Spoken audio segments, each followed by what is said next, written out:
ర్యాండమ్‌గా ఆలోచించినప్పుడు ఒక థాట్ వచ్చింది నాకు. చాలా సార్లు మనకు ఉన్నటువంటి ఎమోషన్స్ ప్రాక్టికాలిటీని డామినేట్ చేస్తాయి. అంటే మన మైండ్ అనేది ఒకటి చెప్తుంది. కానీ మన ఎమోషన్స్ అనేవి ఇంకోటి చెప్తాయి.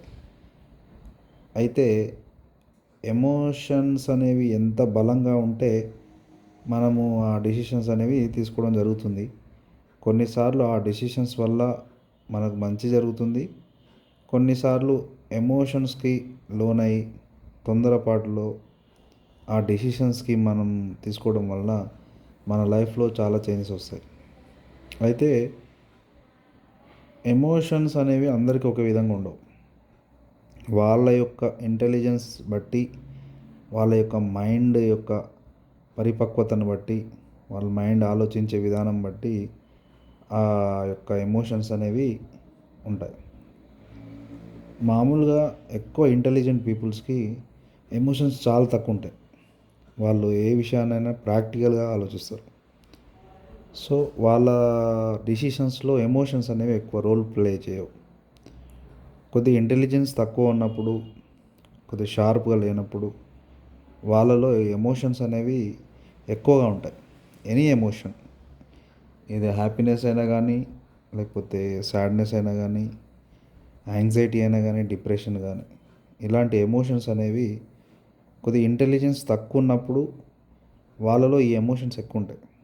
మీరు గమనించినట్లయితే చాలా ఇంటెలెక్చువల్ పీపుల్స్ ఎవరైతే లైఫ్లో వాళ్ళు బాగా సక్సెస్ అయ్యి ఉంటారో వాళ్ళకు చాలా ఎమోషన్స్ చాలా తక్కువ ఉంటాయి. వాళ్ళని చూసినప్పుడు మనకు అనిపిస్తుంది, అరే ఏంది మనిషి ఒక రాయిలాగా ఉన్నాడు, కనీసం ఎమోషన్స్ లేవు అని అనిపిస్తుంది. యాక్చువల్గా వాళ్ళ ఎమోషన్స్ని వాళ్ళ ఇంటెలిజెన్స్ డామినేట్ చేస్తుంది. సో ఇందులో ఎవరిది కరెక్ట్ ఎవరిది రాంగ్ అనేది మనం ఆలోచించకుండా జనరల్గా అసలు ఎమోషన్స్ని ఇంటెలిజెన్స్ని బ్యాలెన్స్గా చేసుకుంటూ మనం డెసిషన్స్ తీసుకునేటప్పుడు ప్రాక్టికల్గా ఆలోచించి డెసిషన్స్ తీసుకోవడం వల్ల ఎమోషన్స్ అనేవి కొన్నిసార్లు పక్కన పెట్టాల్సి రావచ్చు.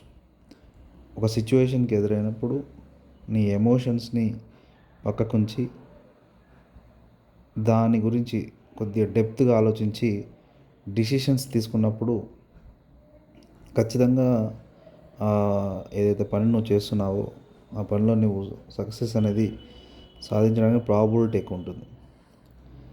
సో ఎమోషనల్ కాకుండా